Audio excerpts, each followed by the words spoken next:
Hello, this is Catherine Marie, and you are listening to Long COVID Real Talk. Today we have a special treat. We have my sister MJ who is with us today. How are you doing? I am hanging in there. It's pretty much the best it gets these days. Yeah.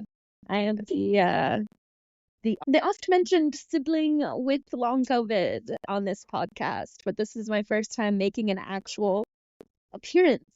So lovely to meet you all. So, we were talking the other day about when everything kind of got real for us. I mentioned to you that for me it was when I was getting my disability placard for my car. Yeah. But you wanted to kind of process what it was like for you. Well, I've had a lot of those moments over the last 2.5 to 3 years.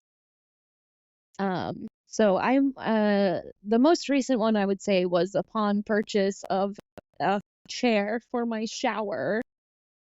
Because I've been living the last 2.5 years without one, and getting ready to leave the house is always the most exhausting part of my life in general, between the showering and the hair and the makeup and getting dressed, and it always just completely wears me out. And I've had people tell me so many times now to get a shower chair, and I had even considered getting one more than a few times and never really pulled the trigger on it until very recently.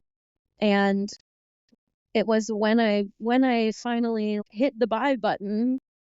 It's not even a medical device, it's a cute little spa looking teak stool, but still, just to have that moment of, I am buying this to sit down in the shower. That was my kind of moment after all the medical leave, disability accommodations, all of the little changes that I've made to my life. That was really kind of an oh crap moment for me, to be like, wow, I can't even stand up in the shower anymore. So, And what led you to get to that? well, I think, well, because like I said, I kind of have been toughing it out, getting ready, standing up for the last however many years, almost 3 years now. But I think I'm not sure. I think honestly it was probably because I have a Threads account that I use to connect with other long COVID sufferers and crochet enthusiasts.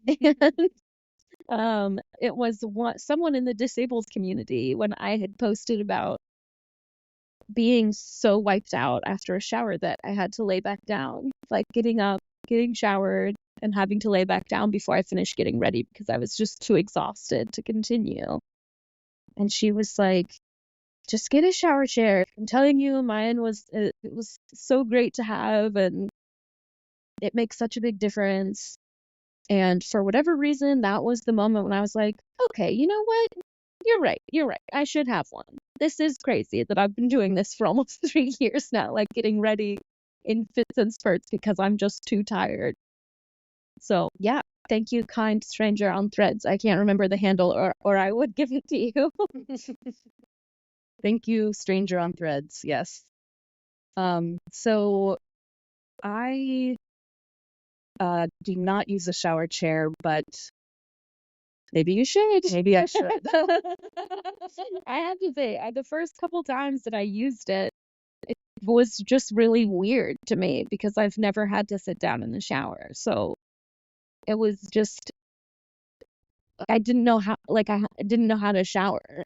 It was just a totally different experience. Where do I put my leg? Where do I put my soap? How do I do this? And it felt ridiculous to me. I felt so ridiculous the first time that I showered sitting down. But then I realized that I didn't need to lay back down to finish getting ready. And I was like, Ooh. oh, maybe I should have done this a long time ago. Hmm.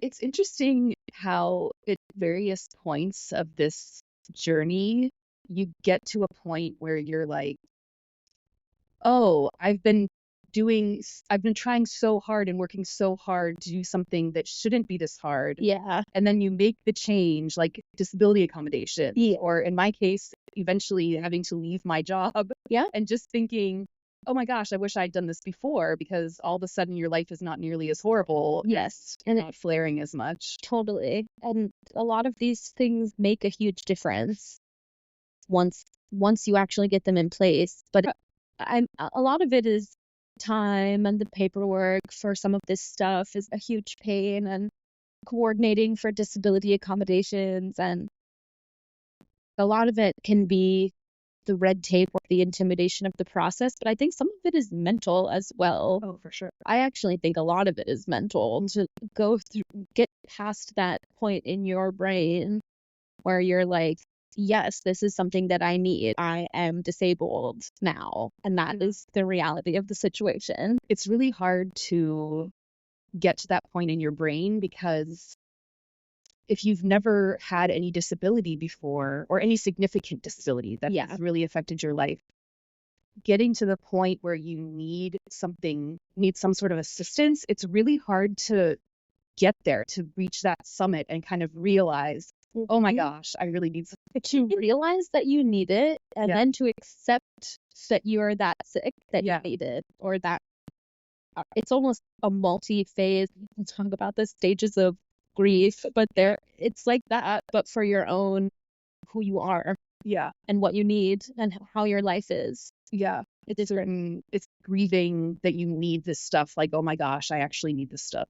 Grieving your healthy self. There's definitely a long period of denial. There definitely is, for sure. And there's, at least for me, there's been a lot of shame for even asking. When I went to my boss and was asking for accommodations, they did not want to ask for anything.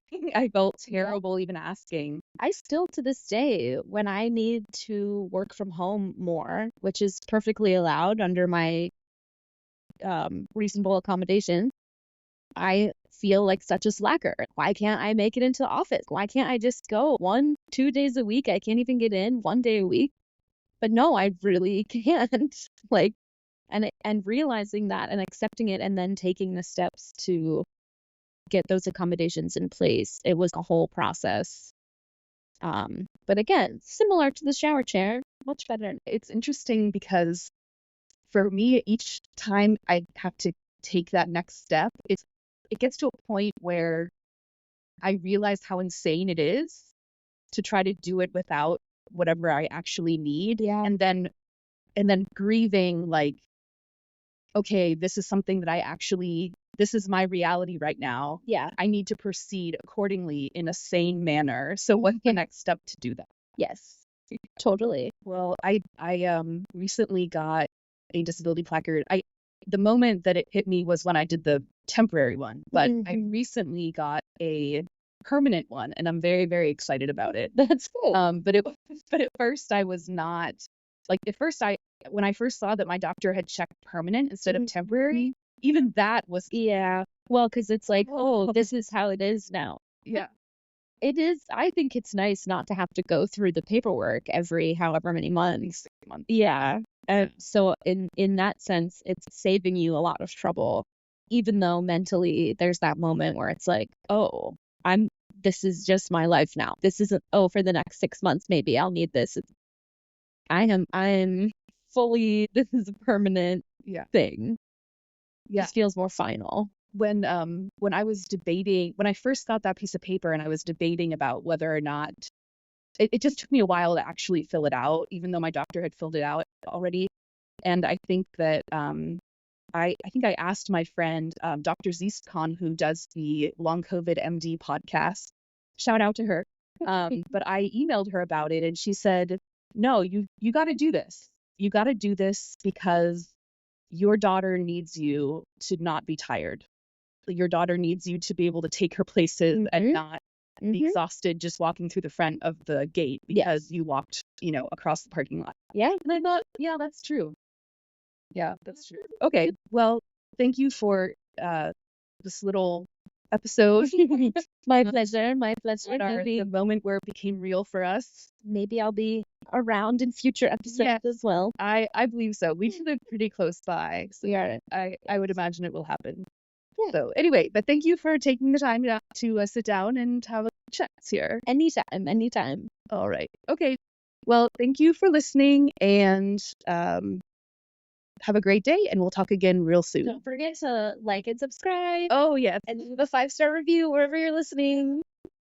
Yes, please like and subscribe and leave a 5-star review wherever you are listening. We would really appreciate it, because it does help other people find the podcast, is what we've been finding out. So, okay. Thank you very much. Take care.